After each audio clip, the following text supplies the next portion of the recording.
Ahmed and Betty are in partnership. They plan to convert the business from a partnership to a limited company. Partnership थे, अब ये company बना रहे हैं, इसको कन्वर्ट कर रहे हैं, कंपनी बन जाए. अहमद एंड बेटी विल बी शेयर होल्डर्स. ठीक है, ये शेयर होल्डर्स भी होंगे, जाहिर सी बात है, ओनर्स हैं. What is the benefit to Ahmad and Betty as share holder? इनके पर्सपेक्टिव से हमें बेनिफिट बताना है कि किनको क्या बेनिफिट होगा. Disputes between them will be resolve in AGM. AGM में इंडिविजुअल शेयर होल्डर के डिस्प्यूट्स नहीं रिजॉल्व किए जाते. सही है ना, हजारों शेयर होल्डर्स होते हैं, उनके मसले नहीं हल किए जाते. कंपनी अपनी चीजें बताती है, पर्सपेक्टिव बताती है, आगे क्या कर रही है, किस तरह से प्लान कर रही है. तो ये नहीं हो सकता. Their personal assets are protected. हाँ, ये आंसर होगा, क्योंकि इसका मतलब क्या है, कंपनी क्या होती है, एक लिमिटेड लाइबिलिटी. तो लिमिटेड लाइबिलिटी होने की वजह से इनके जो पर्सनल एसेट्स हैं वो क्या हो जाएंगे, वो सेफ रहेंगे. जो कंपनी में लगा है वही डूब सकता है, इनके पर्सनल एसेट्स तक बात नहीं आ सकती. लिमिटेड लाइबिलिटी, तो बी आंसर हो जाएगा. एमसीक्यू नंबर 2 पे है. What is the correct double entry to record goods taken? Stock drawings की डबल एंट्री पूछ रहा है. स्टॉक ड्राइंग्स, स्टॉक ड्राइंग से डबल एंट्री क्या होती है? ड्राइंग्स डेबिट और परचेजेस क्रेडिट. तो ड्राइंग्स डेबिट होंगे और परचेजेस क्रेडिट होंगे, इसका भी बी आंसर हो जाएगा. Number 3, which accounting concepts are applied when depreciating non current assets? जब नॉन करंट एसेट को हम डेप्रिशिएट करते हैं तो कौन कौन से अकाउंटिंग कॉन्सेप्ट्स की एप्लीकेशन हो रही होती है, कौन से अकाउंटिंग कॉन्सेप्ट्स लग रहे होते हैं? देखें, मैचिंग कॉन्सेप्ट तो लगता ही है, आप सबको पता है, डेप्रिसिएशन में. प्रूडेंस भी लगता है, और ऑब्जेक्टिविटी कोई कॉन्सेप्ट है नहीं. कंसिस्टेंसी लगता है. मैचिंग और प्रूडेंस तो लिखवाया है कि नॉन करंट एसेट क्यों डेप्रिशिएट होते हैं, मैचिंग और प्रूडेंस की वजह से. कंसिस्टेंसी कॉन्सेप्ट लगता है मैथड्स पे, स्ट्रेट लाइन, रिड्यूसिंग बैलेंस. कि अगर आपने कोई मेथड अडॉप्ट करा है डेप्रिसिएशन का, तो आपको उस मेथड से कंसिस्टेंट रहना है, उस पॉलिसी से कंसिस्टेंट रहना है. ये नहीं कि आप बार बार डेप्रिसिएशन की पॉलिसी और मेथड बदलते जा रहे हैं. तो एक बार जो मेथड पॉलिसी ऑप्ट कर ली, अब आप उस मेथड और पॉलिसी को चलाएं. तो इस तरह कंसिस्टेंसी हो जाएगा. तो ये हो जाएगा 1, 2 एंड 4. तो कंसिस्टेंसी कॉन्सेप्ट,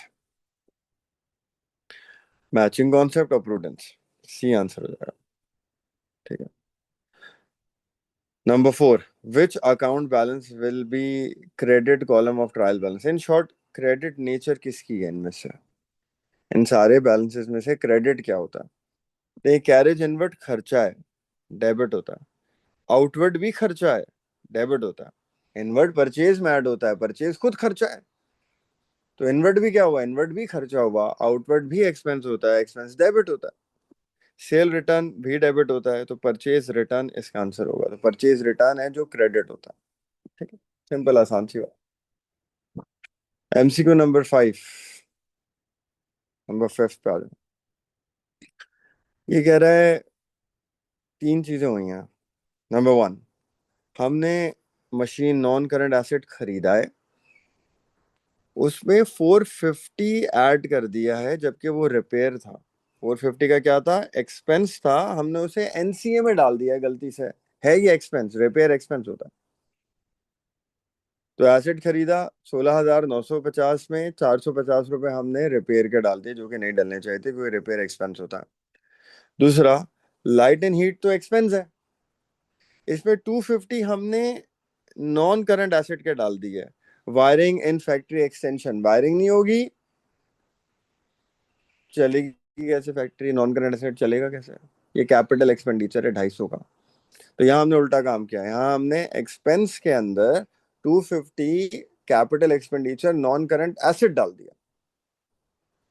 तो ये एनसीए में जाएगा 250, और ये 450 एक्सपेंस में जाएगा, 250 एनसीए में जाएगा, और कैरेज इनवर्ट में 45 डिलीवरी ऑफ न्यू मशीन थी। मशीन नॉन करंट एसेट है। नॉन करंट एसेट लाने का जो खर्चा होता है वो भी कैपिटल एक्सपेंडिचर होता है, तो नॉन करंट एसेट जब तक पहुंचेगा नहीं, आएगा नहीं, तो फिर आप उसको इस्तेमाल कैसे करोगे? तो non current asset, non current asset, stock और इन्वेंट्री की बात नहीं हो रही, नॉन करंट एसेट की बात हो रही है।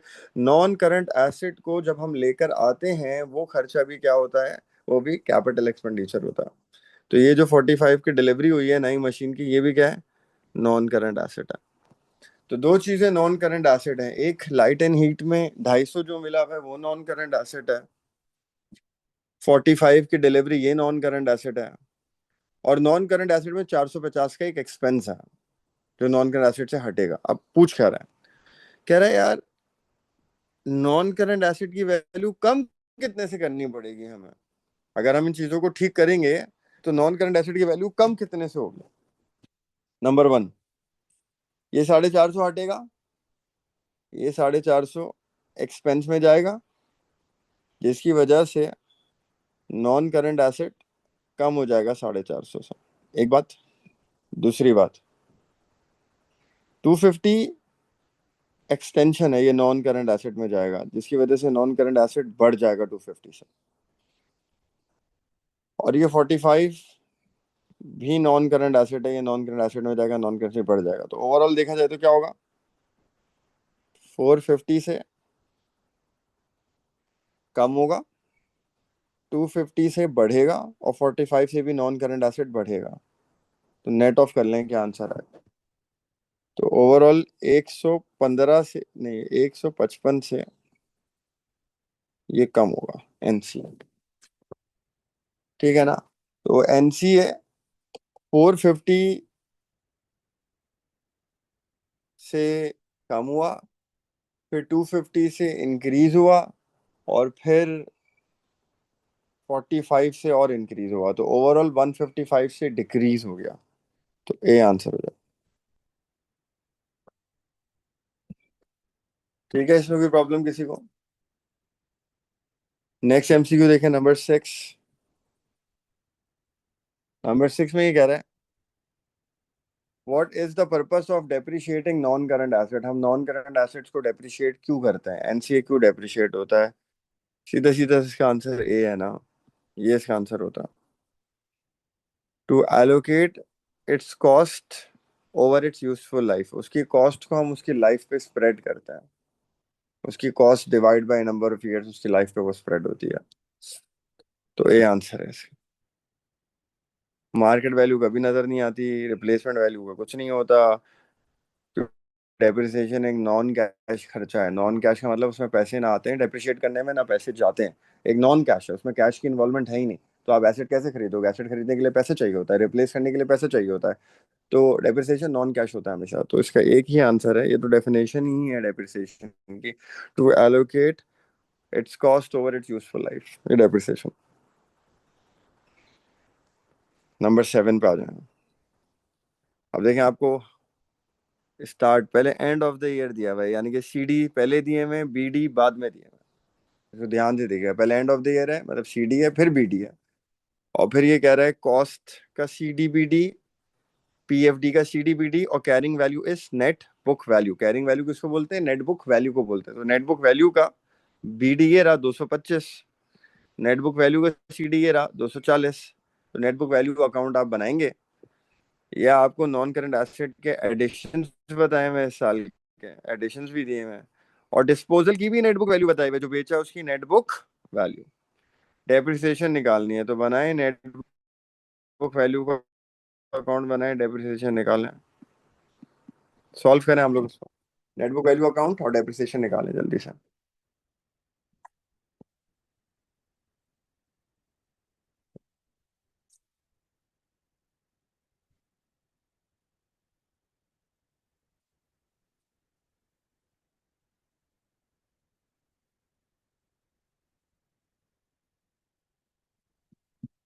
तो हमें इसमें नेट बुक वैल्यू का अकाउंट बनाना है और डेप्रिसिएशन कैलकुलेट करनी है। पहले सॉल्व फॉर्मेट बनाए, देखें फॉर्मेट क्या होता है नेट बुक वैल्यू का। ब्रॉट डाउन डेबिट पे आता है, एडिशन आते हैं, डिस्पोजल आता है, और सीडी आता है। ब्रॉट डाउन इस तरफ यहाँ पर है, इधर है 225, एडिशन गिरा 110, डिस्पोजल बताया हुआ 20 और सीडी बताया हुआ 240। बैलेंस करें, डेप्रिसिएशन आएगी, क्या आ रही है?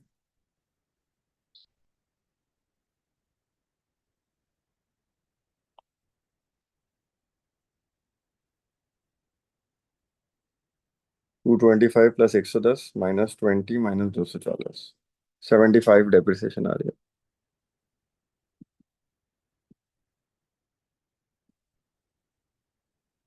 D answer.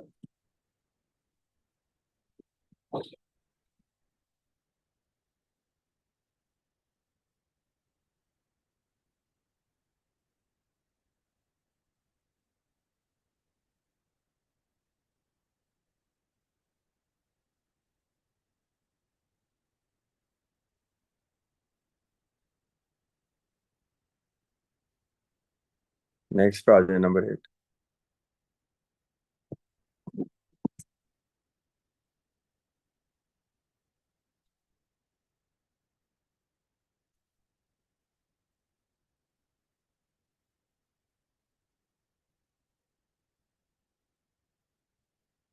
After the profit for the year was calculated the following errors were discovered. ये 3 एरर्स हुए हैं प्रॉफिट निकलने के बाद। अब रिक्वायरमेंट में हमेशा ही देखा करें, वो बोल क्या रहा है कि एरर ठीक करने के बाद बताओ क्या आंसर है, या बोल रहा है एरर ठीक किए बगैर गलती की वजह से क्या हुआ है। तो ये दो बातें कभी कभी पूछता है। कभी कभी वो पूछता है कि एरर ठीक करके क्या होगा, और कभी कभी वो कहता है कि इस एरर की वजह से क्या हुआ हुआ है। दोनों तरह से पूछता है वो।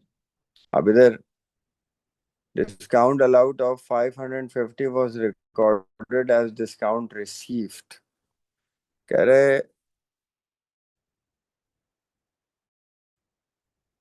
करेक्शन के बाद बताना है क्या फर्क पड़ेगा। तो हमें इसकी करेक्शन करनी है। नंबर क्या हुआ है, आउट था 550 का, उसे डिस्काउंट रिसीव्ड बनाया हुआ है। तो हम डिस्काउंट रिसीव्ड हटाते हैं पहले तो। डिस्काउंट रिसीव्ड तो था ही नहीं, गलत बना हुआ है, तो डिस्काउंट रिसीव्ड हम हटाएंगे। जब रिसीव्ड हटाएंगे तो हमारी इनकम क्या होगी, कम होगी। इनकम कम होगी तो प्रॉफिट भी क्या होगा, कम होगा 550 से। दूसरा, हम इसे डिस्काउंट अलाउड को अपनी जगह पे लिखेंगे। डिस्काउंट अलाउड लिखेंगे तो इसका मतलब एक्सपेंस ज़्यादा होगा। एक्सपेंस ज़्यादा होगा तो भी प्रॉफिट क्या होगा, कम होगा। तो डिस्काउंट रिसीव हटाने से भी प्रॉफिट कम होगा 550, और डिस्काउंट अलाउड लिखने से भी प्रॉफिट कम होगा 550। तो ओवरऑल 1100 रुपये से प्रॉफिट कम होगा। नंबर 2, रेंटल इनकम थी 3500 की, हमने एज एन एक्सपेंस लिखी हुई है। ये इनकम थी, इनकम में नहीं लिखी, एक्सपेंस में डाली हुई है। तो ठीक है, हम इसको इनकम में लिखते हैं। तो हम इसको इनकम में लिखेंगे। इनकम बढ़ेगी, प्रॉफिट बढ़ेगा 3500 से। दूसरा, हमें इसको एक्सपेंस में से भी हटाना पड़ेगा। एज एन एक्सपेंस लिखा था तो हम एक्सपेंस को हटाएंगे। एक्सपेंस हटेगा, खर्चा कम होगा तो भी प्रॉफिट बढ़ेगा। तो ओवरऑल प्रॉफिट इस केस में 7000 से बढ़ जाएगा। तो पहली एंट्री में प्रॉफिट 1100 से कम हो रहा है, दूसरी एंट्री में प्रॉफिट 7000 से बढ़ जाएगा। तीसरी में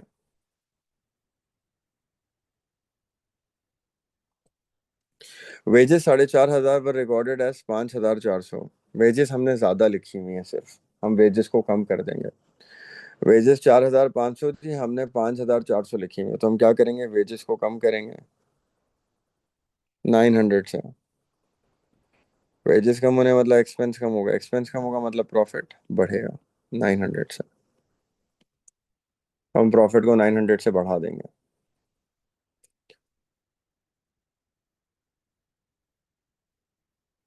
अब इसको सॉल्व कर लें, ओवरऑल क्या हो रहा है। नंबर 1, प्रॉफिट बढ़ रहा है। पहले केस में प्रॉफिट एंट्री 1 में कम हो रहा है 1100 रुपये से। एंट्री 2 में प्रॉफिट बढ़ रहा है 7500 से, नहीं 7000 से। और तीसरी में भी प्रॉफिट इंक्रीज हो रहा है 900 से। नेट ऑफ करें इसको।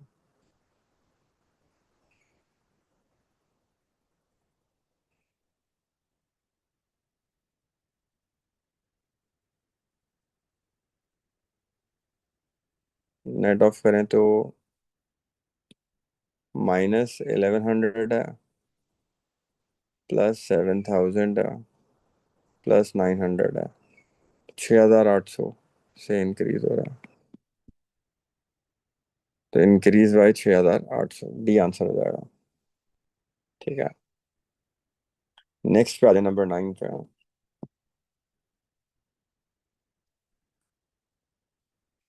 अब business suspense account appears as follows. अब ये सस्पेंस अकाउंट बनाकर दिया हुआ है इसने, यानी कि इसमें एरर जो थे वो ठीक हो चुके हैं, सस्पेंस अकाउंट बन चुका है और वो बैलेंस हो चुका है। तो एरर ठीक होने के बाद क्या इम्पैक्ट पड़ा है सस्पेंस अकाउंट पे, वो बताया हुआ है आपको। इसमें कह रहे हैं सस्पेंस का ब्रॉड डाउन था क्रेडिट साइड पर 100 रुपए। इसका मतलब आपके जो ट्रायल बैलेंस था, ट्रायल बैलेंस की जो क्रेडिट साइड थी वो कम हुई हुई थी 100 रुपए से। क्रेडिट पे ब्रॉड डाउन है ना, कहाँ आता है, जहाँ पे सस्पेंस का बैलेंस होता है। सस्पेंस का बैलेंस किधर होता है, जो साइड ट्रायल बैलेंस की हल्की होती है। यहाँ पे कौन सी साइड ट्रायल बैलेंस की हल्की थी, क्रेडिट साइड हल्की थी। तो क्रेडिट साइड पे ब्रॉड डाउन है 100 का। फिर दो एंट्रीज आई हुई हैं इसके अंदर। एक सेल्स 50 क्रेडिट साइड पे रिकॉर्ड हुई हुई है। डबल एंट्री क्या बनी होगी, सस्पेंस का टी अकाउंट है ना, ये देखें सस्पेंस का अकाउंट है, यानी कि सस्पेंस का अकाउंट क्रेडिट हो रहा है, नाम सेल्स का आ रहा है। और डबल एंट्री ये हो रही है कि सस्पेंस अकाउंट क्रेडिट हो रहा है 50 से, और सेल्स क्या हो रही होगी, डेबिट हो रही होगी 50 से। ये इस तरह एरर की करेक्शन हुई होगी, तभी ये सस्पेंस अकाउंट में देखें क्रेडिट पे आया है 50, नाम सेल्स का आ गया। फिर यहाँ देखें डेबिट हुआ हुआ है सस्पेंस अकाउंट 150 से, तो यहाँ सस्पेंस अकाउंट डेबिट हुआ हुआ है 150 से। नाम डिस्काउंट अलाउड क्या, तो इसका डिस्काउंट अलाउड क्या हुआ हुआ होगा, क्रेडिट हुआ हुआ होगा 150 से। तो suspense debit, discount allowed credit, तो सस्पेंस के अकाउंट में डेबिट पे एंट्री आ गई, नाम डिस्काउंट का आ गया। ये हुआ बस में। अरे बोले which statements are correct. Number 1, total debit had been 100 less than credit. ये कह रहा है डेबिट हल्का है, क्रेडिट ज्यादा है। अगर ऐसा होता तो हल्की साइड पे आता है ना सस्पेंस। अगर डेबिट हल्का है, अगर डेबिट हल्का था तो सस्पेंस फिर किधर आता, डेबिट पे आता। ब्रॉड डाउन कहाँ आता, डेबिट पे आता। यहाँ तो ब्रॉड डाउन क्रेडिट पे है ना, तो इसका मतलब ये स्टेटमेंट गलत है। कह रहा है डेबिट साइड हल्की थी, डेबिट साइड अगर हल्की थी तो सस्पेंस डेबिट साइड पे आता, फिर नहीं आया, तो ये गलत है। नंबर 2, सेल्स ज्यादा हुई हुई थी 50 से। हाँ ये बात सही लग रही है मुझे, क्योंकि देखिए सेल्स अगर ज्यादा हुई हुई है तो हम क्या करेंगे, सेल्स को कम करेंगे। सेल इनकम है, सेल कम होगी तो क्या हो जाएगी, डेबिट। और सस्पेंस अकाउंट क्या हो जाएगा, क्रेडिट। यही हुआ हुआ है ना इधर, सेल डेबिट सस्पेंस क्रेडिट, ये बात ठीक है।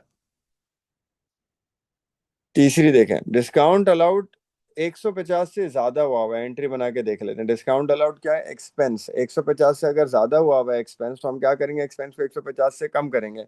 एक्सपेंस कम करने के लिए हम क्या करते हैं, क्रेडिट करते हैं।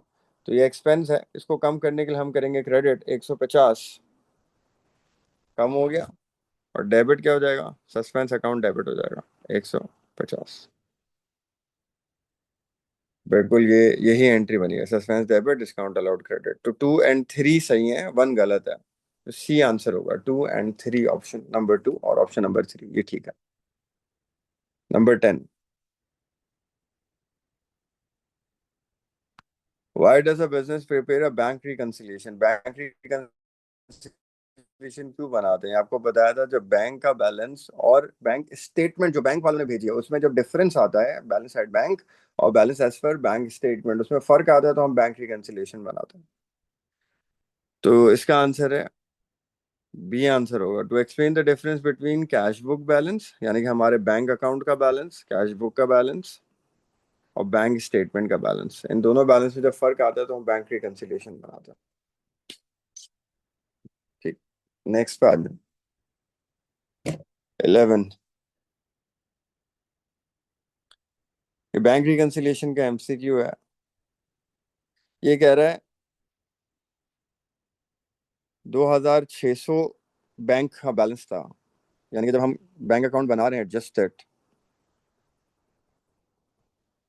डेबिट बैलेंस था, ब्रॉट डाउन डेबिट पे था, सीडी क्रेडिट पे था। The bank statement included bank charges 1200, ये नहीं लिखे हुए थे, अभी लिख देते बैंक चार्जेस 1200। इंटरेस्ट मिला है 500, ये भी नहीं लिखा हुआ था हमने, ये लिख दिया इंटरेस्ट 500। पैसा आ रहा है डेबिट, पैसा जा रहा है क्रेडिट। और जो कैश बुक है वो 200 रुपये से ज्यादा हुई हुई थी। बैंक 200 रुपये से हमने ज्यादा किया हुआ है, तो उसको कम कर देते हैं। ओवर स्टेटेड है, बैंक एसेट है, कम करने के लिए क्या करेंगे, क्रेडिट कर देते हैं उसको।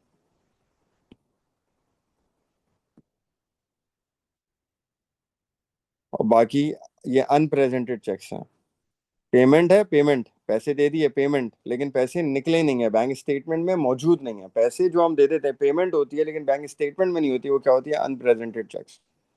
तो ये अनप्रेजेंटेड चेक्स हैं। तो 800 रुपये के अनप्रेजेंट चेक्स हैं। पहले हम इसको बैलेंस करते हैं, इसका सीडी निकालते हैं। अनप्रेजेंट चेक तो रिकंसिलिएशन में आते हैं ना, तो इसका सीडी निकालें। 2600 प्लस 500 माइनस 1200 माइनस 200, 1700। ये आ गया। अब रिकंसिलिएशन स्टेटमेंट बनेगी, इसमें आएगा इसका बैलेंस एडजस्टेड, बैंक अकाउंट का बैलेंस कितना है, वो 1700। फिर इसमें क्या करेंगे, हम ऐड करेंगे अनप्रेजेंटेड और हम लेस करेंगे अनक्लियर्ड। अनप्रेजेंट कितने, 800 रुपये का। अनक्लियर्ड का पता नहीं, टोटल कर लें तो ये कितना आ जाएगा, 2500। बैंक स्टेटमेंट का बैलेंस 2500 आपका आंसर होगा। तो बेसिकली बैंक रिकंसिलिएशन बनानी है। Brought down, interest received, bank charges. अच्छा, इसका बहुत हल्के हल्के से पार्ट्स पेपर 2 में आए हैं, लेकिन ये एमसीक्यूज में बहुत ज्यादा आता है, मतलब एक या दो एमसीक्यूज के हर दफा ऑलमोस्ट आते हैं। पेपर 2 में तो कभी आता है कभी नहीं आता। आ भी गया तो एक दो उसके एडजस्टमेंट्स आ जाती हैं, अनप्रेजेंटेड अनक्लियर चेक्स की एक आध, कभी कभार बहुत रेयरली कोई सवाल आ गया तो। लेकिन ये एमसीक्यूज के अंदर आ, अक्सर आते हैं इसके एक या दो एमसीक्यू। और मैंने बैंक रिकंसिलिएशन का आपको टॉपिकल पूरा शेयर किया है, वो देख लीजिए। इसमें कुछ एमसीक्यूज काफी टफ भी होते हैं, तो एमसीक्यूज के अंदर एक टफ टॉपिक है बैंक रिकंसिलिएशन, उसके एमसीक्यूज मैंने आपको पूरे टॉपिकल सॉल्व करके दे दिए। टॉपिकल कोई कराता नहीं है एमसीक्यूज, मैंने टॉपिकल करा दिए हैं आप लोगों को। अच्छे खासे टॉपिक है, एक आध टॉपिक रह गया होगा वो हम फिर ईयरली में कर लेंगे। और बाकी आपको खुद अगर लगता है एमसीक्यू सॉल्व करते हुए किसी एक एमसीक्यू में आपको प्रॉब्लम हो रही है, या कोई एक पर्टिकुलर एमसीक्यू किसी टॉपिक का जो गलत हो रहा है, आप उसको खुद से सॉल्व कर लें या उसके टॉपिकल कर लें जरूर। वरना जो भी तो टॉपिकल करें वो तो करे ही करें आप। अब ईयरली करने के लिए आपको टॉपिक्स पक्के होने चाहिए। टॉपिक्स पक्के करने के लिए आपको टॉपिकल एमसीक्यू कभी कभार करने पड़ जाते हैं, कभी कुछ टॉपिक पक्के होते हैं लेकिन कुछ पक्के नहीं होते, तो टॉपिकल एमसीक्यू उस टॉपिक के करने जो पक्के नहीं है।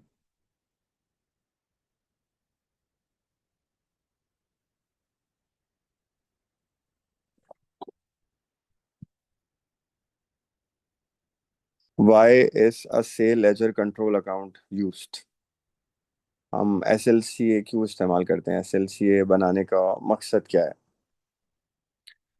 To control discount receive, discount receive तो वैसे ही एस एल सी ए में नहीं होता, वो तो पी एल सी ए में होता है। टू इंश्योर क्रेडिट कस्टमर्स पे प्रॉम्प्टली, ये भी नहीं होगा। क्रेडिट कस्टमर जल्दी पैसे क्यों देंगे, आप एस एल सी बनाएंगे तो वो फौरन पैसे दे देंगे आके, यार आपने एस एल सी बना लिया फौरन पैसे ले लो। जल्दी पैसे देने के लिए आपको देना पड़ता है डिस्काउंट, एस एल सी नहीं होता। ये आंसर होगा। ट्रायल बैलेंस में रिसीवेबल का टोटल पता चलता है एसएलसी से, एसएलसी हमें टोटल देता है और वो टोटल हम जाके ट्रायल बैलेंस में लिख देते हैं। डी आंसर होगा इसका। 13 पे आ जाए। अब book keeper is given the task of reconciling SLCA control account और इंडिविजुअल बैलेंस को रिकंसाइल करना है उसको, सही है, कंट्रोल अकाउंट रिकंसिलिएशन करनी है। दस एसएलसीए 26,000 का बैलेंस है एसएलसीए में, हमने एसएलसीए बनाया। 26,000 का बैलेंस है एसएलसी में। ये एरर्स ने ठीक करना है। कॉन्ट्रा सेट ऑफ हुआ है 1,800 रुपये का। कंट्रोल अकाउंट में नहीं लिखा तो लिख देते हैं सेट ऑफ। क्रेडिट पे आएगा क्योंकि रिसीवल को क्या करता है, कम करता है 1,800 से। डिस्काउंट अलाउड एसएलसीए में डेबिट हुआ है, जबकि डिस्काउंट अलाउड क्या होता है, क्रेडिट होता है ना एसएलसीए में। ये कह रहा है क्रेडिट तो किया नहीं है, उल्टा डेबिट अलग किया हुआ है।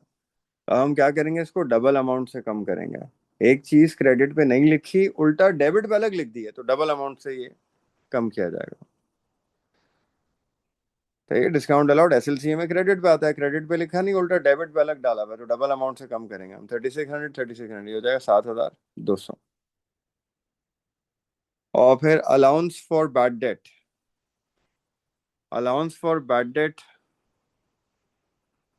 आता ही नहीं है एसएलसीए के अंदर। पीबीटी ना, पीबीटी एसएलसीए में रिकॉर्ड नहीं होता। अलाउंस फॉर इरेकवरेबल डेट का मतलब प्रोविजन फॉर बैड डेट है। तो पीपीटी इसमें रिकॉर्ड नहीं होता, इसको बैलेंस कर लें, सीडी आ जाएगा। ये आंसर बताना है।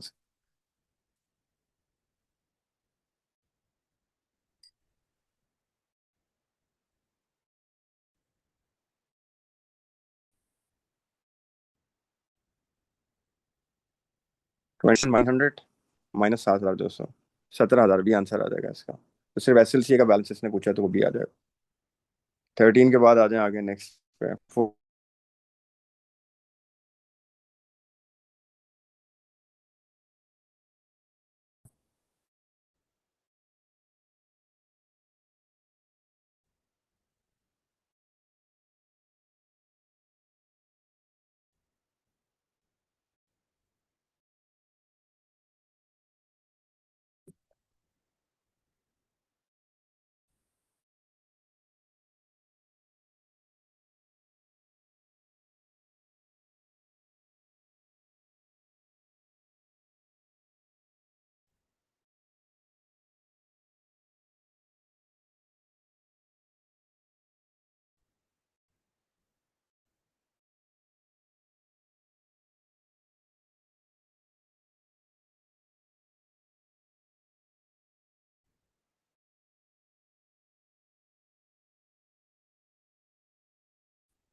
एमसीक्यू नंबर 14 देखें। A business paid 5,750 during its trading year for advertising. 5,750 रुपये एडवर्टाइजिंग के इन्होंने पे करे हैं। ठीक है, इसमें 500 अगले साल के प्रीपेड है। How would the correct treatment of 500 affect the financial statement. Prepaid क्या होता है, एक्सपेंस में से माइनस होता है। तो 5,750 में से आप जब प्रीपेड माइनस करोगे 500 रुपये का, तो आपका जो एक्सपेंस है वो क्या हो जाएगा, कम हो जाएगा। एक्सपेंस कम हो जाएगा, प्रॉफिट बढ़ जाएगा। नंबर टू, प्रीपेड को फिर आप करंट एसेट्स में भी लिखोगे, तो आपके करंट एसेट्स भी बढ़ जाएंगे। तो प्रॉफिट इंक्रीज होगा और करंट एसेट्स भी क्या होंगे, इंक्रीज होंगे। तो प्रीपेड लिखने से क्या होगा, एक्सपेंस में से आप प्रीपेड को माइनस करोगे, एक्सपेंस कम होगा, एक्सपेंस कम होगा, प्रॉफिट बढ़ेगा और करंट एसेट भी क्या होंगे, बढ़ जाएंगे। तो डी आंसर होगा। 15 पे आ जाए। The books of a business showed the following balances at the end of the financial year on 31 दिसंबर। ये बैलेंसेस है, रिसीवेबल दिया हुआ है आपको, रिसीवेबल के साथ साथ पीबीडी भी दिया हुआ है पहले से। फिर कह रहे हैं ये एडजस्टमेंट हमें करनी है, क्या करनी है, हमें 470 का बैड डेट जो पिछले साल राइट ऑफ हो गया था वो अब वापस आ गया है, बैड डेट रिकवर्ड हो गया है, लेकिन हमने इसकी कोई एंट्री नहीं बनाई। तो पहली एंट्री क्या है, बैड डेट रिकवर्ड की, हमें बैड डेट रिकवर्ड रिकॉर्ड करना है। अच्छा, बैड डेट पहले पढ़ लेते हैं। How will the total of these adjustments be recorded in income statement के हिसाब से पूछ रहा है। तो नंबर वन, जब हम बैड डेट रिकवर्ड लिखेंगे तो हम इनकम, अदर इनकम बढ़ाएंगे, अदर इनकम बढ़ेगी तो उसकी वजह से हमारा जो प्रॉफिट है वो भी क्या होगा, बढ़ेगा। तो बैड डेट रिकवर्ड क्या है, हमारी इनकम है, इनकम बढ़ने की वजह से प्रॉफिट भी क्या होगा, बढ़ जाएगा। नंबर टू, 680 के बैड डेट रिकॉर्ड करने हैं, तो बैड डेट भी लिखेंगे हम 680 के। तो ये बैड डेट क्या होते हैं, एक्सपेंस, एक्सपेंस बढ़ेगा, एक्सपेंस बढ़ेगा इसकी वजह से भी प्रॉफिट क्या होगा, कम हो जाएगा। तो पहली, बैड डेट रिकवर्ड की वजह से प्रॉफिट बढ़ेगा, और दूसरा इस एक्सपेंस की वजह से प्रॉफिट कम हो जाएगा। तीसरा, 5% पीबीटी बनाना है, तो पहली बात 18,820 के रिसीवेबल है, 680 का बैड डेट माइनस करें तो देखें कितने बचेंगे।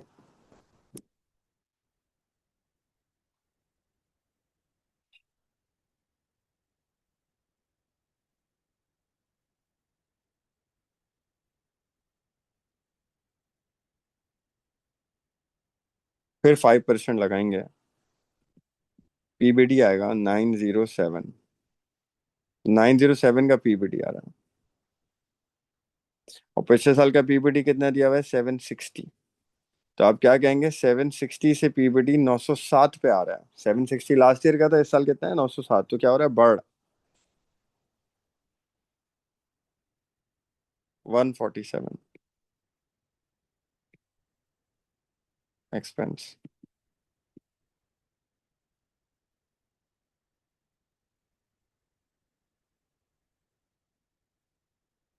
अच्छा, बैड डेट रिकवर्ड का इम्पैक्ट नहीं पड़ता रिसीवेबल पे ना, बैड डेट रिकवर्ड में क्या होता है, पैसा रिसीवेबल आता है और पैसे देके चला जाता है, तो वो रिसीवेबल को अफेक्ट नहीं करता, रिसीवेबल को अदर इनकम करता है।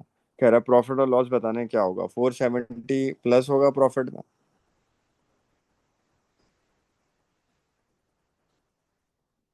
680 खर्चा है माइनस होगा, इंक्रीज इन पीबीटी भी खर्चा है माइनस होगा, तो 357 का खर्चा बढ़ जाएगा।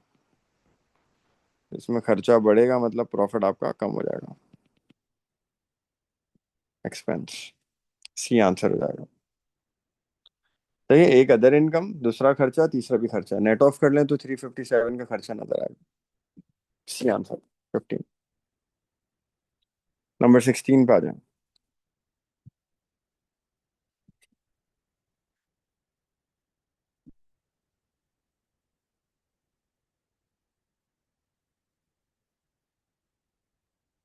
स्क्रीन आ नहीं रही है,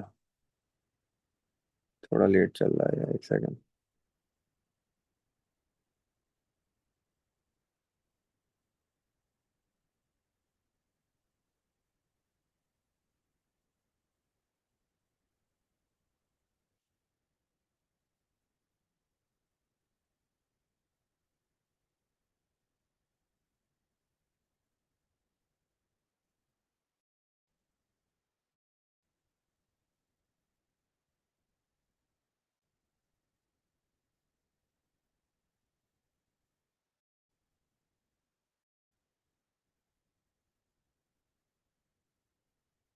सही है, नंबर 16 पे देगा।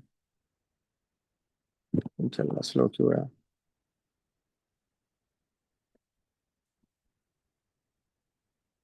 हमजा तुमसे क्लास के बाद मुझे कुछ बात करनी है, क्लास के बाद करते हैं। After preparing the financial statements of a soul trader the following items were discovered. ये दो चीजें मिली हैं फाइनेंशियल स्टेटमेंट सोल ट्रेडर का बनाने के बाद। Number one, drawings consisted of goods taken for own use. Stock drawings हुई हैं 12,000 की, लेकिन ये सेल्स की वैल्यू के ऊपर है। सेल्स वैल्यू पर रिकॉर्डेड है 12,000 रुपए की स्टॉक ड्राइंग्स। स्टॉक ड्राइंग हमेशा जब भी रिकॉर्ड होती है ना, स्टॉक ड्राइंग हमेशा कॉस्ट वैल्यू पर रिकॉर्ड होती है। तो ये 12,000 इसकी सेलिंग प्राइस दी है स्टॉक ड्राइंग्स की, 12,000।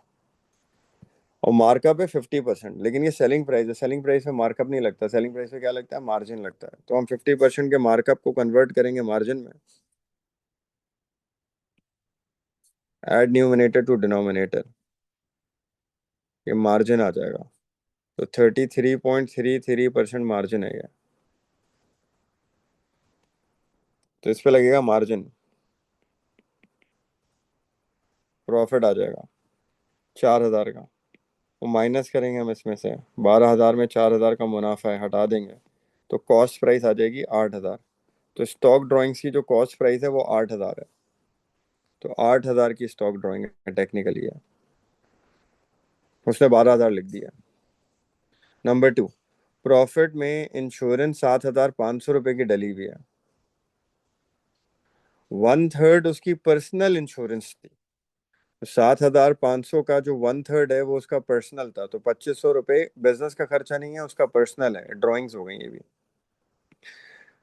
तो आप कह रहे हैं इन दोनों का इफेक्ट बताओ प्रॉफिट पे, ठीक करने का क्या पड़ेगा, प्रॉफिट क्या हो जाएगा इनको ठीक करने के बाद। तो नंबर वन, स्टॉक ड्राइंग ज्यादा लिखी हुई है।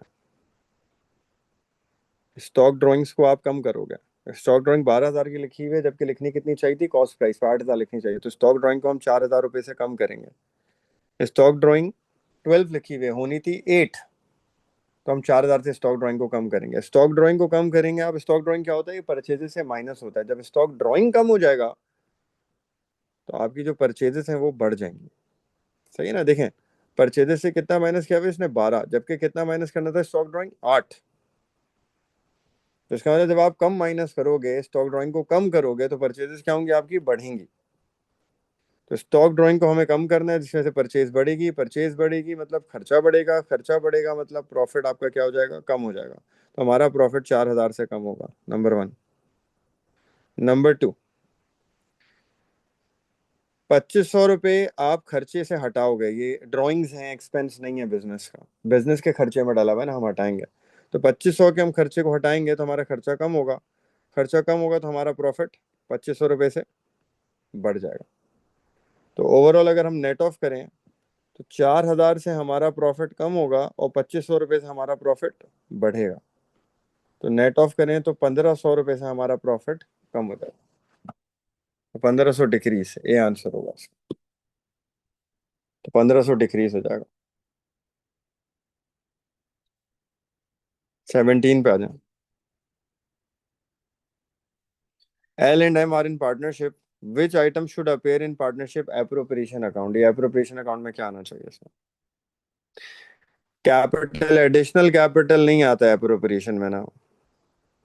कैपिटल तो बैलेंस शीट में जाता है, कैपिटल तो आता ही नहीं है एप्रोप्रिएशन में। एप्रोप्रिएशन में आता है क्या है, इंटरेस्ट आता है, कैपिटल तो आता ही नहीं है। तो एडिशनल कैपिटल नहीं आएगा। कैश ड्राइंग्स, ड्राइंग्स भी नहीं आती। ड्राइंग्स का इंटरेस्ट आता है, ड्राइंग्स नहीं आती है अप्रोप्रिएशन में, ये भी करंट अकाउंट के अंदर आती है। तो कैश ड्राइंग्स भी नहीं आएंगे इसके अंदर। सैलरी आती है, सैलरी टू पार्टनर। फिर बोला सैलरी टू सिस्टर, सिस्टर थोड़ी आएगी, पार्टनर की सैलरी आती है, पार्टनर थोड़ी है वो। सैलरी टू पार्टनर रिकॉर्ड होगी इसके अंदर, salary due to L. C answer होगा इसका 17। सिंपल, एप्रोप्रिएशन में क्या आता है वो बताना है इसमें से। 18 देख लें। वी एंड पी पार्टनरशिप में है, 5:3 इनके रेशियोज हैं। प्रॉफिट हुआ है 2.5 लाख का। एप्रोप्रिएशन अकाउंट में ये है इंटरेस्ट ऑन ड्राइंग और interest on capital. Share of profit बताना है यार, तो कर लें सॉल्व एप्रोप्रिएशन। कितना प्रॉफिट है? 250,000 का प्रॉफिट है। पहले इंटरेस्ट ऑन ड्राइंग हम प्लस करेंगे, कितनी हो रही है? 12,000 की। फिर एप्रोप्रिएशन में इंटरेस्ट ऑन कैपिटल माइनस करेंगे 18,000 का। सैलरी वैलरी तो है नहीं, वरना वो भी माइनस करते हैं पार्टनर की, तो ये बचा हुआ प्रॉफिट आ जाएगा। तो 2.5 लाख प्लस 12 माइनस 18, 6,000 कम कर दें, 244,000 आ जाएगा। इसको आप 5:3 के रेशो में डिवाइड कर दें। ये किसका पूछ रहा है? पॉल का पूछ रहा है। पॉल कौन सा है? एक वी है और एक पी है। पी आगे वाला है, यानी कि वी के हिस्से होंगे 5, पी के होंगे 3। इसके 3 हिस्से निकाल लें, इंटू 3/8। 5 और 3 को ऐड करें, क्या बनेगा? 8 बनेगा ना। तो पहले क्या होगा? 5/8, दूसरा क्या होगा? 3/8। 3/8 वाले का पूछ रहा है, तो सॉल्व करें इसको।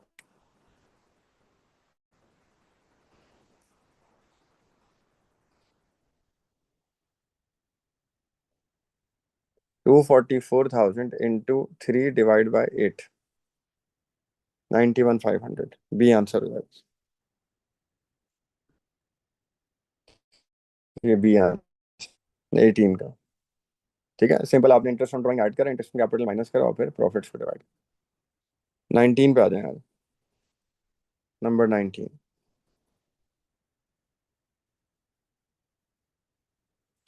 विच item will be shown in companies changes in equity? SOCE में क्या क्या रिकॉर्ड होगा, ये पूछ रहा है। एसओसी में देखें क्या रिकॉर्ड होगा।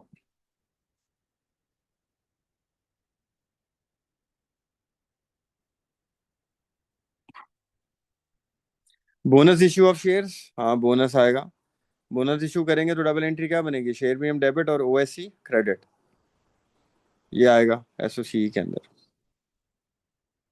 इशू ऑफ डिवेंचर, डिवेंचर नहीं आता SOCE में, क्योंकि ये रिजर्व नहीं है, ये इक्विटी नहीं है, डिवेंचर नहीं आता।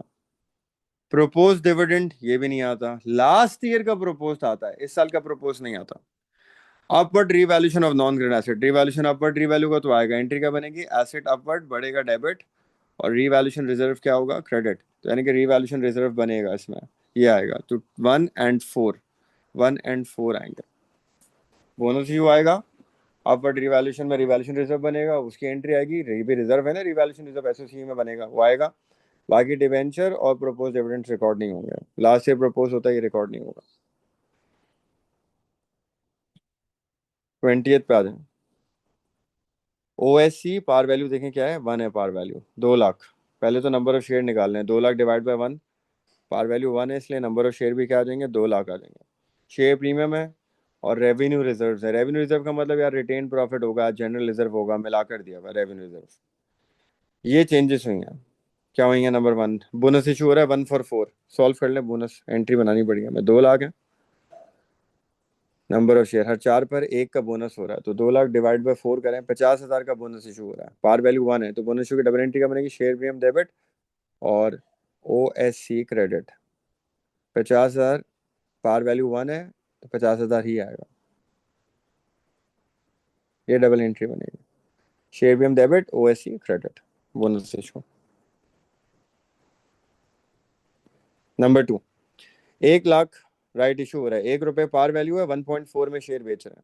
राइट इशू में पैसा आएगा, एंट्री में बैंक डेबिट। 1 लाख इंटू 1.4 की शेयर बेच रहे हैं, तो 1,40,000 रुपये आ जाएंगे। OSC क्रेडिट हो जाएगा 1 लाख से, और शेयर प्रीमियम क्रेडिट हो जाएगा 40,000 से। ये दूसरी एंट्री बन जाएगी। तो एक बोनस की बन गई, इसकी बन गई। कंपनी विशेष टू मेंटेन, ये ऐसी बात लिखी है। यार आप बता दें OSC वगैरह क्या हो जाएगा। अब आप टोटल करें, SOC बनाने, SOC बना लें, डायरेक्ट भी कर सकते हैं। बना लें SOC।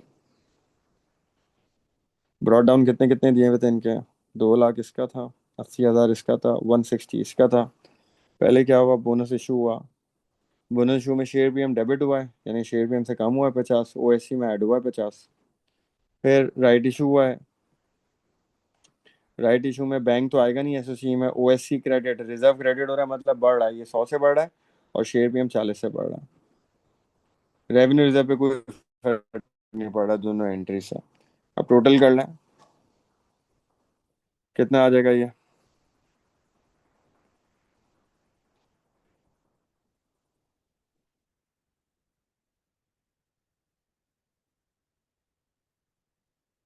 अच्छा 1 for 1 हुआ है बोनस शो यार, 1 for 4 थोड़ी हुआ है।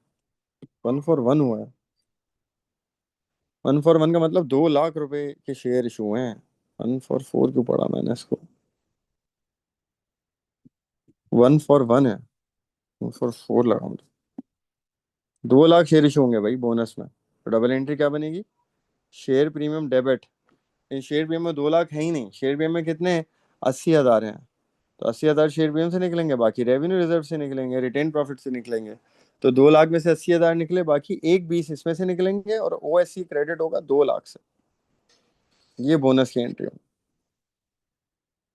बाकी राइट तो बताया हुआ है इसने 1 लाख शेयर्स का, तो चेंज करते हैं बोनस वाली एंट्री। तो पहली में क्या हुआ, ओएससी क्रेडिट बढ़ गया 200 से बोनस में, शेयर प्रीमियम 80 डेबिट कम हो गया, और रिटेन प्रॉफिट 120 डेबिट माइनस। तो बोनस में क्या करा मैंने, ओएससी में 200 ऐड करा है, शेयर प्रीमियम से 80 माइनस करा, रिटेन प्रॉफिट से 120 माइनस करा, और राइट में 100 और 40 टोटल करना है। 200 200 और 100। ओएससी कितना हो जाएगा, 500। शेयर प्रीमियम कितना हो जाएगा, 40। और रेवेन्यू रिजर्व कितने बच जाएंगे, ये भी 40 बच जाएंगे। तो 500 40 40, ए आंसर। सही है, इसको लिख के पूरा डबल एंट्री फिर एसओसी बनाएंगे, तो उससे आपके पास आंसर आ जाएगा। 21 पे आ जाए। पेबल की वैल्यू निकालनी है, सारी चीजें दी में, करंट रेशियो दिया हुआ है 2.5:1 का। करंट एसेट्स देखें क्या क्या है। करंट रेशियो में इन्वेंट्री आती है, एसेट टेस्ट में नहीं आती, करंट रेशियो में आती है। तो इसमें देखें आपकी इन्वेंट्री है 31, प्लस रिसीवेबल है 88, पीबीडी माइनस होता है 2 हजार का, बाकी कैश इन हैंड है 5। ये करंट एसेट्स हैं total. Divide by current liabilities, current liability में क्या है, बैंक ओवरड्राफ्ट है 9 हजार का, प्लस पेएबल है, पेएबल हमें पता नहीं है। और इसका जो आंसर आ रहा है, ये current asset divide by current liabilities, इसका जो आंसर आ रहा है, ये आ रहा है 2.5:1, यानी 2.5/1। सॉल्व कर लें इसको।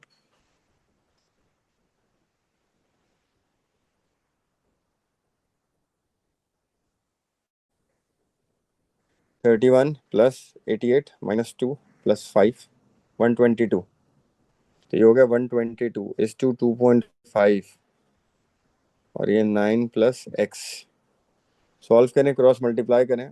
122 मल्टीप्लाई 2.5 यहाँ के डिवाइड हो जाएगा, तो 122 डिवाइड बाई 2.5, 48,800। तो ये जो लाइबिलिटीज हैं, ये बनेंगी 48,800 की। सही है ना। करंट एसेट्स को 2.5 गुना कम कर दें तो वो करंट लाइबिलिटीज का टोटल है। तो 2.5 गुना कम करें, डिवाइड करें 122 के करंट एसेट्स, डिवाइड बाई 2.5 करें, तो 48,800 की करंट लाइबिलिटीज आ गई टोटल, जिसमें बैंक ओवरड्राफ्ट भी है 9 हजार का, वो माइनस कर दें। तो 48,800 में से 9 हजार का बैंक ओवरड्राफ्ट हटा दें, बाकी क्या बचेंगे, पेबल्स बच जाएंगे। तो 48,800 माइनस 9 हजार का बैंक ओवरड्राफ्ट, तो 39,800 आपका आंसर आ जाएगा बी। ये पेबल्स होगा। सही है। 22 पे आ जाए। प्रॉफिट दिया हुआ है इस साल का 55,200। प्रॉफिट, सिर्फ प्रॉफिट लिखा हुआ है, ऑपरेटिंग प्रॉफिट नहीं लिखा, प्रॉफिट लिखा हुआ है। प्रॉफिट का मतलब ही क्या होता है, after interest and tax. Interest बताया हुआ है 12 हजार का। टोटल एसेट्स हैं 3.5 लाख के। टोटल लाइबिलिटीज हैं 70 हजार की, करंट लाइबिलिटीज हैं, सिर्फ करंट, लॉन्ग टर्म नहीं है, करंट है। आर ओ सी निकालना है, रिटर्न ऑन कैपिटल एम्प्लॉयड। अच्छा एक बात याद रखें, हमेशा आर ओ सी ई में जब कंपनी का निकालते हैं, वैसे भी कौन सा आता है, profit before interest and tax आता है।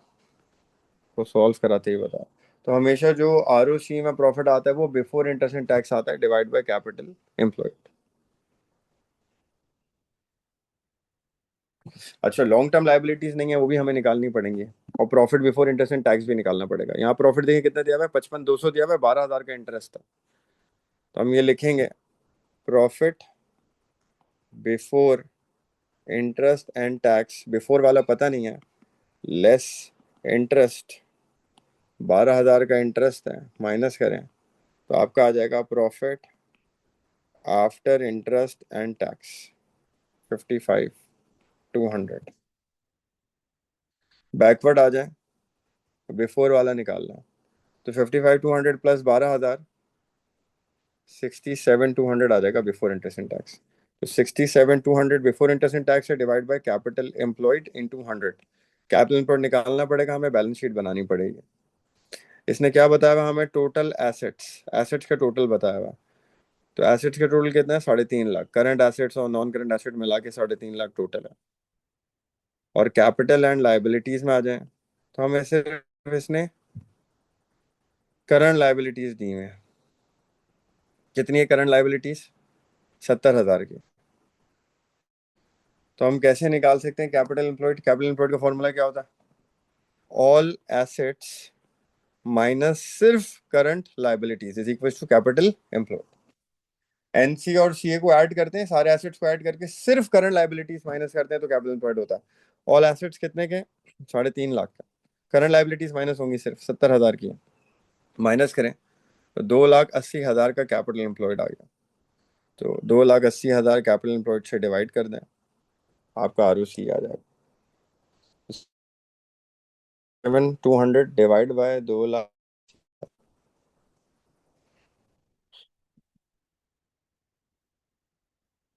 सही है।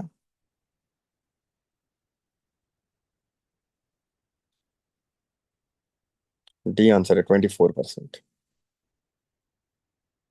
देखिए पहले आपने निकालना है profit before interest and tax, आपको इंटरेस्ट टैक्स, आप बैकवर्ड के बिफोर इंटरेस्ट एंड टैक्स निकालेंगे, फिर कैपिटल इनपुट निकालने क्या करेंगे, ऑल एसेट्स माइनस सिर्फ करंट लायबिलिटीज कर देंगे। 24% आएगा उससे। 23rd पे आ जाए, नेक्स्ट एमसीक्यू पे आ जाए। Our restaurant owner paid the following: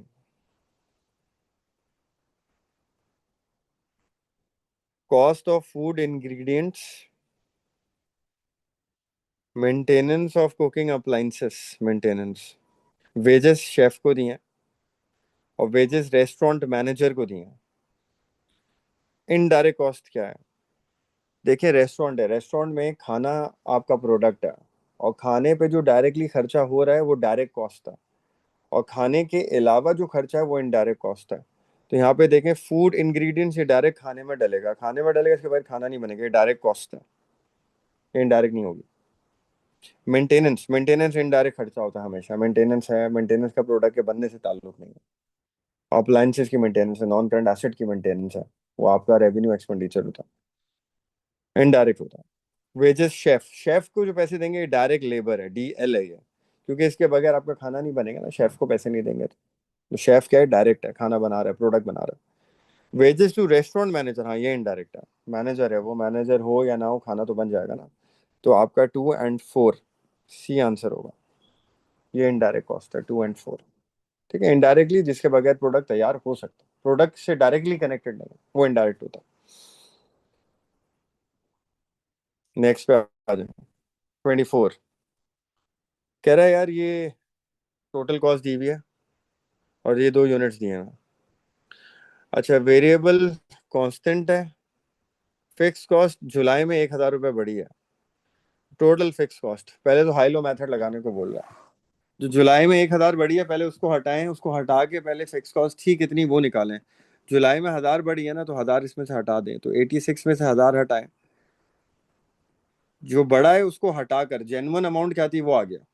तो 85 फिक्स कॉस्ट है 10,000 यूनिट की बढ़े बगैर, और 76 8,000 की। तो हाई लो मेथड लगाते हैं, change in cost divide by change in units.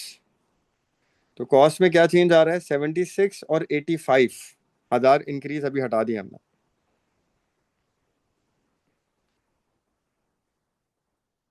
9,000। और चेंज इन यूनिट्स कितने हैं, 8,000 और 10,000, 2,000। चेंज इन यूनिट्स 2,000, ये वेरिएबल कॉस्ट आ जाएगी पर यूनिट। करें सॉल्व, ये क्या आ जाएगी, 9,000 डिवाइड बाय 2,000, 4.5 पर यूनिट, ये वेरिएबल कॉस्ट है पर यूनिट। किसी भी एक यूनिट को उठा लें आप, 8,000 को उठा लें, जुलाई की पूछ रहा है तो हमें जुलाई में 10,000 यूनिट बनाए, 10,000 की वर्किंग करनी पड़ेगी।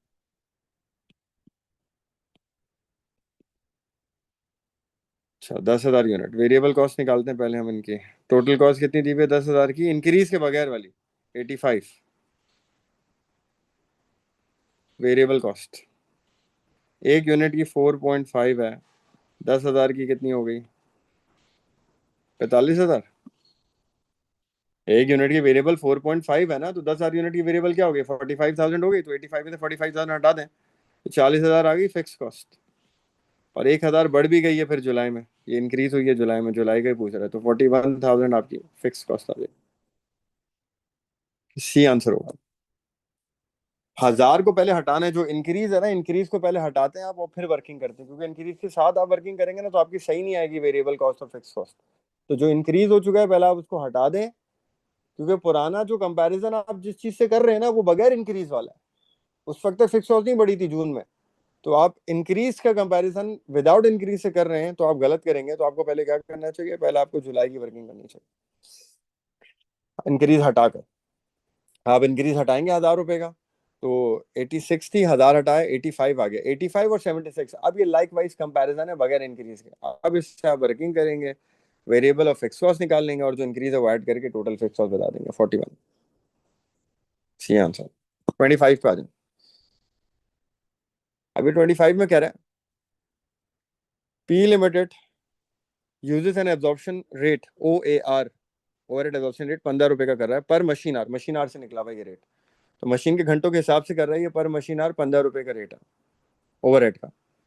और मशीन आर्स बजटेड कितने हैं, 8,000 मशीन आर्स हैं पर मंथ। जुलाई में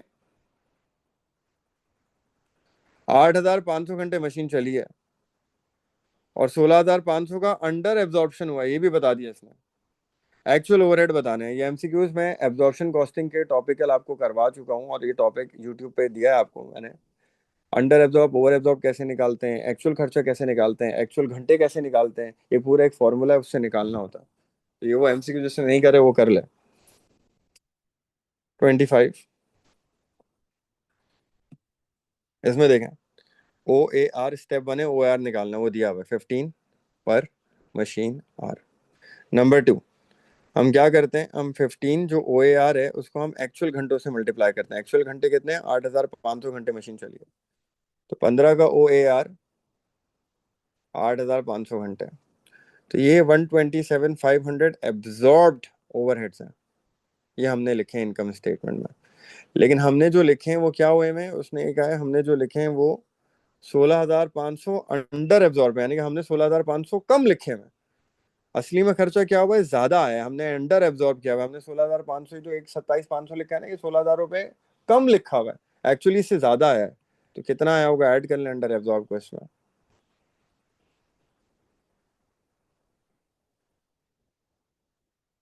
144,000 आया। तो एक्चुअल ओवरहेड हमारा 140, डी आंसर। ये वो तब आएंगे जब आपने वो टॉपिकल करा होगा पूरा, जो सॉल्व करा है topical, under absorb over absorb सारा उससे। ठीक है, 26 पे आ जाए। Which statement describe the purpose of overhead allocation. Overhead allocation हम क्यों करते हैं, ओवरहेड क्यों एलोकेट करते हैं। Assignment of specific cost to production department, सही है। हम लोग क्या कर रहे हैं, हम खर्चों को डिपार्टमेंट्स में डिवाइड कर रहे हैं। सर्विस डिपार्टमेंट तो हम वैसे ही खत्म करते हैं, हम सिर्फ प्रोडक्शन डिपार्टमेंट में लेके आते हैं ताकि ओ ए आर निकल सके। तो हम प्रोडक्शन डिपार्टमेंट से हम इसको असाइन करना चाह रहे हैं। तो असाइनमेंट ऑफ स्पेसिफिक कॉस्ट, जो इनडायरेक्ट कॉस्ट होती है, specific cost to production department. 27 पे आ जाए। A manufacturing business provides the following budgeted annual information.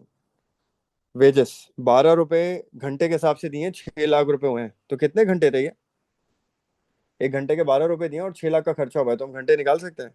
तो 6 lakh divide by 12, 6 lakh divide by 12 के नाम पे घंटे आ जाएंगे।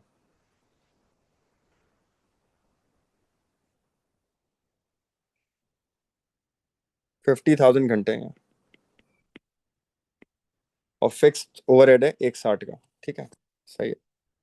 फिक्स्ड ओवरहेड को हम लेबर के घंटों पे एब्जॉर्ब करते हैं। लेबर के घंटे हमने निकाल लिए 50,000, तो 1,60,000 की जो ये फिक्स कॉस्ट है इसको हम घंटों पे एब्जॉर्ब करेंगे। घंटे कितने हैं? 50,000 लेबर के घंटे, इससे डिवाइड कर लें। तो 1,60,000 50,000 3.2 पर मशीन, पर लेबर आवर, सॉरी,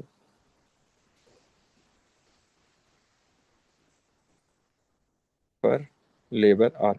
सही ना? 1,60,000 की कॉस्ट है, लेबर के घंटों से डिवाइड करनी है। घंटे हमने निकाले हुए 50,000 घंटों से डिवाइड किया, तो एक घंटे पे फिक्स कॉस्ट क्या है? 3.2 की आ गई फिक्स कॉस्ट। अब आगे कह रहे हैं, a job requires direct materials, 480 रुपए का लगेगा। 30 घंटे लेबर काम करेगी, एक घंटे के 12 रुपए ना।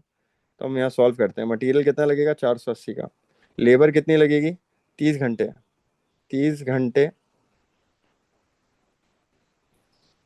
इंटू एक घंटे के क्या है? 12 रुपए लेबर के रेट। तो 30 घंटे के लेबर क्या लेगी? 30 इंटू 12, 360 रुपये लेबर ले लेगी। ओवरहेड पे आ जाए, कितने घंटे हैं? 30 घंटे। ओवरहेड किस हिसाब से लग रहा है? लेबर के घंटों के हिसाब से लग रहा है। 3.2 पर घंटा। कितने घंटे? 30 घंटे। तो कितना लगेगा? 3.2 इंटू 30 कर दें। एक घंटे का 3.2 है ना, 30 घंटे का क्या हो जाएगा? 96 का ये लग जाएगा। ऐड कर लें इन सबको। 96 ये, 360 ये, और 480 ये। तो टोटल कॉस्ट आएगी 936 की। तो 936 का खर्चा आएगा हमारा, 936 की कॉस्ट आएगी टोटल प्रोडक्ट बनाने की। उस पर हम क्या कर रहे हैं? 25% का मार्जिन रख रहे हैं। मार्जिन 25% मुनाफा। इसको आप मार्जिन को कन्वर्ट करें मार्कअप में। मार्जिन तो सेलिंग प्राइस पे लगता है ना हमारे पास। अभी यहाँ पे क्या, ये कॉस्ट प्राइस आई है ना, ये डीएम डीएल ओवरहेड कॉस्ट है ना, ये इसको मार्कअप में कन्वर्ट करें। 25% मार्जिन है। मार्कअप में जाने के लिए क्या होगा? सब्ट्रैक्ट होगा न्यूमिनेटर डिनोमिनेटर में से।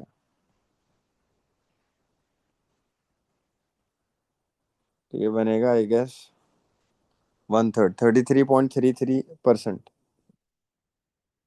तो 936 कॉस्ट आई है, इस पे 33.33% लगाएं, तो 312 रुपये आ रहा है मुनाफा। ऐड कर दे 312 इसमें मुनाफा प्रॉफिट का कॉस्ट में, वो हमारी सेलिंग प्राइस आ जाएगी 1248। ये सेलिंग प्राइस हम कोट करें। बी आंसर है।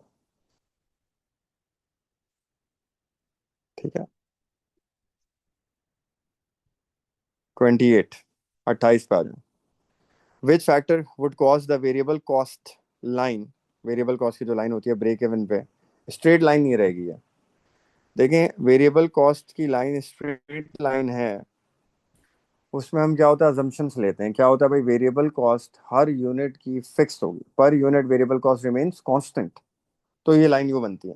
लेकिन अगर वेरिएबल कॉस्ट यूनिट की चेंज होती रहे, हमें डिस्काउंट्स मिलते रहे, ज्यादा खरीदने पे चीजें सस्ती होती जाए, तो ये लाइन स्ट्रेट लाइन नहीं बनेगी। तो bulk buying discount from suppliers, A answer हो। सुपरवाइजर आएगा, ये फिक्स कॉस्ट में जाएगा। डेप्रिसिएशन फिक्स कॉस्ट है। रेंटिंग फिक्स कॉस्ट है। वेरिएबल कॉस्ट का ऑप्शन सिर्फ ये है। और वेरिएबल कॉस्ट में डिस्काउंट्स मिलना शुरू हो जाएंगे, यानी कि आज 10 खरीदे तो इतने के मिले, कल को 12 खरीदे तो सस्ते मिलने लगे, तो आपकी प्राइस फ्लक्चुएट कर रही है, ये अजम्पशन के अगेंस्ट जा रहा है, तो वेरिएबल कॉस्ट फिर स्ट्रेट लाइन नहीं बनेगी। तो ये आंसर है इसका। 29 पे आ जाए। फिक्स कॉस्ट एक महीने की 2,000 है। प्रॉफिट, टारगेट प्रॉफिट 3,000 है। वेरिएबल कॉस्ट एक यूनिट की 15 रुपए है, और सेलिंग प्राइस 40 रुपए है। फिक्स कॉस्ट 500 रुपये से बढ़ जाएगी पर मंथ, और वेरिएबल कॉस्ट 5 रुपये से बढ़ जाएगी पर unit. Which value of revenue will be required to achieve target profit? अब टारगेट प्रॉफिट कैसे अचीव होगा? कितने सेल्स करनी पड़ेंगी? सेल्स इन वैल्यू पूछ रहा है कि टारगेट प्रॉफिट होगा हमें। तो इसको सॉल्व करें। सेलिंग प्राइस 40 रहेगी, वेरिएबल कॉस्ट 15 है, लेकिन ये कह रहा है 5 रुपये बढ़ जाएगी, तो 20 रुपये हो जाएगी। तो सीपीयू कितना आ जाएगा? 20 रुपये का आ जाएगा। फिक्स कॉस्ट चेंज नहीं हो रही ना, बढ़ी है, बल्कि बढ़ी है, 500 रुपये बढ़ी है। तो फिक्स कॉस्ट 2,000 है, 500 बढ़ेगी, 2500 हो जाएगी। तो fix cost 2500 plus required profit 3,000 divide by CPU 20। तो ये यूनिट्स आएंगे, यूनिट्स। सीपीयू डिनोमिनेटर होता है, तो आंसर यूनिट्स में आता है, तो यूनिट्स होंगे जो हमें चाहिए प्रॉफिट करने के लिए। तो इसको सॉल्व करें, 2500 प्लस 3000 डिवाइड बाय 20 का सीपीयू, 275 यूनिट्स चाहिए बेचेंगे तो ये प्रॉफिट हो जाएगा। लेकिन हमें आंसर क्या चाहिए, वैल्यू में चाहिए, वैल्यू में। तो इसको सेलिंग प्राइस से मल्टीप्लाई कर दें, तो 275 यूनिट्स हम बेचेंगे, कितने के बेचेंगे, 40 रुपए सेलिंग प्राइस, इतने के बेचेंगे, तो मल्टीप्लाई बाय 40 कर दें। तो 11,000 रुपए की हमें सेल्स करनी पड़ेंगी ये प्रॉफिट अचीव करने के लिए। डी आंसर हो। तो ये टारगेट प्रॉफिट वाला फॉर्मूला लगेगा, फिक्स कॉस्ट जो अब हो चुकी है नई वाली, plus required profit divide by CP. 30 पे आ जाए।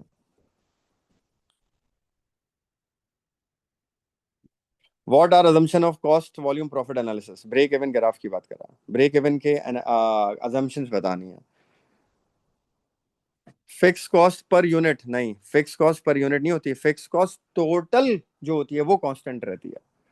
फिक्स कॉस्ट पर यूनिट तो गिरती है हमेशा। फिक्स कॉस्ट टोटल जो होती है, टोटल फिक्स कॉस्ट कांस्टेंट रहती है, वो अजम्पशन है, तो इसका मतलब ये अजम्पशन नहीं हुई। सेलिंग प्राइस कांस्टेंट रहती है, हाँ ये अजम्पशन है। सेल्स वॉल्यूम नहीं, यूनिट्स तो आप कम ज्यादा करते रहो भाई, यूनिट्स कम कर लो ज्यादा कर लो इससे फर्क नहीं पड़ता। हाँ बस बात ये है कि जितने यूनिट्स बने उतने बिक गए, वो अजम्पशन, वो वाली बात यहाँ नहीं करा। Variable cost per unit constant रहती है, 2 और 4। Selling price per unit constant रहती है, वेरिएबल कॉस्ट पर यूनिट, लिख देता हूँ मैं अजम्पशन दोबारा से। Selling price per unit constant होती है, variable cost per unit constant होती है, फिक्स कॉस्ट टोटल कांस्टेंट होती है, और यूनिट्स जितने प्रोड्यूस हुए उतने सेल हो गए, ये assumption होती है। और भी एक होती है, कॉस्ट को आप फिक्स और वेरिएबल में स्प्लिट कर सकते हैं, ये assumption है। ठीक है, ये 2025 जून का पेपर होगा सॉल्व।